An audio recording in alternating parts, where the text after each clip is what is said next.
y que dicen que mediante ese decreto el presidente se va a hacer reelegir. Pues eso es absurdo.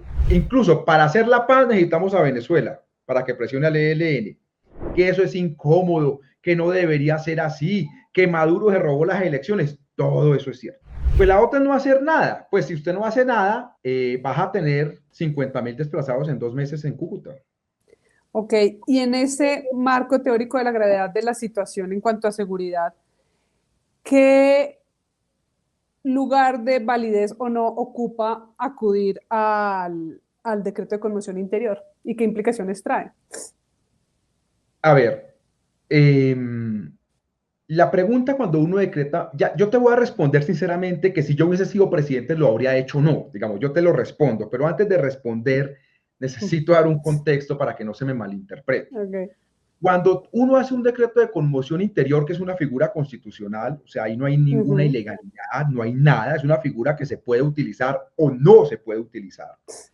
La gran pregunta es, ¿qué le permite hacer a uno la conmoción interior que no puede hacerlo por las vías ordinarias? Esa es la pregunta que uno tiene que resolver. Digamos, eso no, la única pregunta es si, o sea, ¿qué puedo hacer adicional que yo no hubiese podido hacer antes? Y porque, digamos, la gente dice, no, es que conflicto armado hay, eso no es extraordinario, no, si te matan 80 personas en 3 días, pues eso es gravísimo, eso no, uno no puede normalizar eso. Álvaro Uribe, cuando llegó al poder, utilizó el decreto de conmoción interior, creó el famoso decreto 2002 del 2002, o sea, el decreto 2002 de 2002, que creaba las zonas de rehabilitación y consolidación.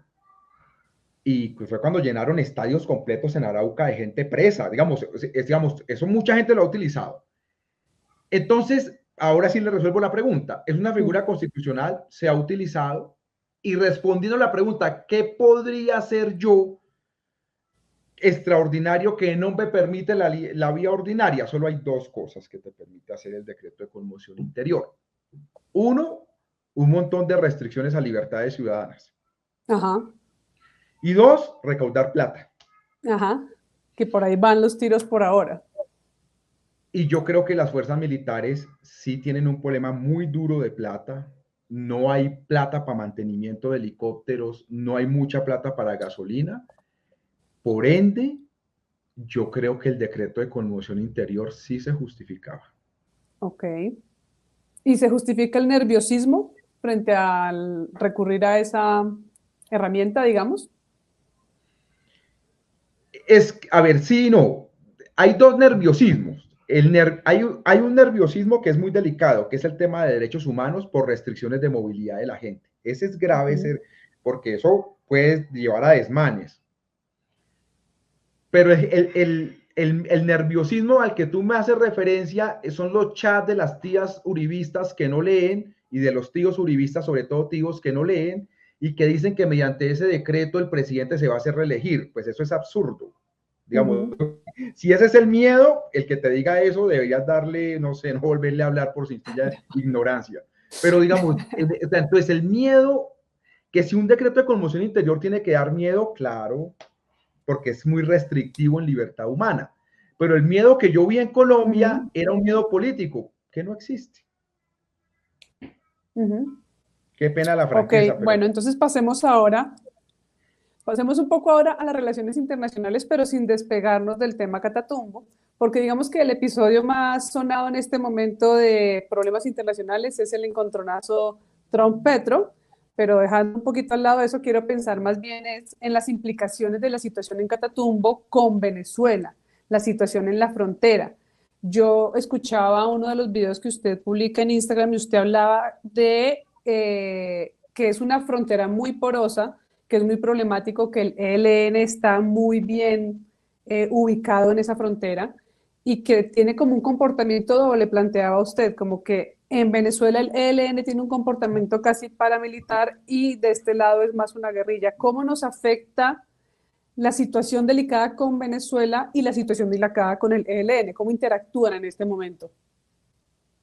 Bueno, mire, y es bueno analizar el tema de Estados Unidos y si el presidente tuvo un doble rasero o no tuvo un doble rasero. Eso seguramente será objeto de análisis. Pero mire, separemos el tema. Entonces, Venezuela. Venezuela, ¿qué tan importante es en materia de seguridad? Yo no diría que es importante, es determinante. Si, digamos, es cierto que el hijo de Antonio García lo mató la Guardia Nacional hace unos 2 años, eso es cierto. Entonces a uno le dicen, Ariel, ¿tú por qué dices que entonces el ELN es paramilitar allá? Esos son vendetta entre ellos, pero el ELN opera en Venezuela como un grupo paramilitar, es decir, es una reserva militar que el día que Venezuela quiera utilizarla, la usa.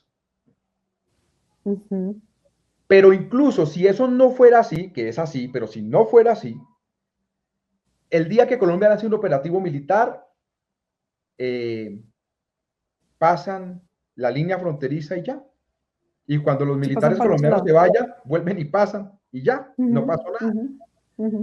La frontera entre quienes han ido, allá hay un río Catatumbo, pero quienes hemos ido a esa frontera, uno ni se da cuenta cuando pasa de un lado para el otro, es porque el campesino le dice a uno, mira, ahí para allá ya es Venezuela. ¿Qué pasó? Eso no es que haya bienvenidos a Venezuela, bienvenidos a Colombia, ¿no? Usted ni se da cuenta si pasó o no pasó. Usted va en medio de la chalupa, del bote y le dicen, mire, eso ya es Venezuela. Eso no. Entonces, los grupos armados, eso de línea fronteriza, no lo entienden. Entonces, si no existiera esta condición de un ELN muy fuerte en Venezuela, Venezuela sería determinante. Pero como además existe esa condición, es muy delicada la situación. Si nosotros no tenemos la colaboración de Venezuela, no va a pasar nada en toda la línea fronteriza, ni en el Arauca, ni en el Catatumbo, ni en la serranía del Perijá, nada va a pasar. Incluso para hacer la paz necesitamos a Venezuela, para que presione al ELN, pero para hacer la guerra igual, toca lanzar operaciones conjuntas. Entonces no hay otra alternativa, digamos eso, y Venezuela lo sabe, y como lo sabe, pues le tocó ir al ministro de Defensa, decir, oiga, venga, colaboremos, y pues sí, entonces ya nos está reconociendo, pues sí, lo toca reconocerlo, diga, si no había otra alternativa, que eso es incómodo, que no debería ser así, que Maduro se robó las elecciones, todo eso es cierto. Pero la vida es así, ¿yo qué puedo hacer? Ahora, lo otro es no hacer nada, que es como la salida uribista, que eso fue lo que hizo Duque cuando llegó Guaidó, cuando a Guaidó lo pasaron los rastrojos, porque es que al uribismo no le gustan los criminales, pero pareciera que a otros sí, eso sí no les importó que unos bandidos pasaran a Guaidó. Entonces, pues la otra es no hacer nada. Pues si usted no hace nada, vas a tener 50.000 desplazados en 2 meses en Cúcuta. Pues esa es la otra salida. O sea que Venezuela es definitivamente determinante para poder manejar la situación de violencia ahorita en Catatumbo y todas las Para la paz o para la guerra, Venezuela es determinante. Quisiera que no, pero pues la vida es así.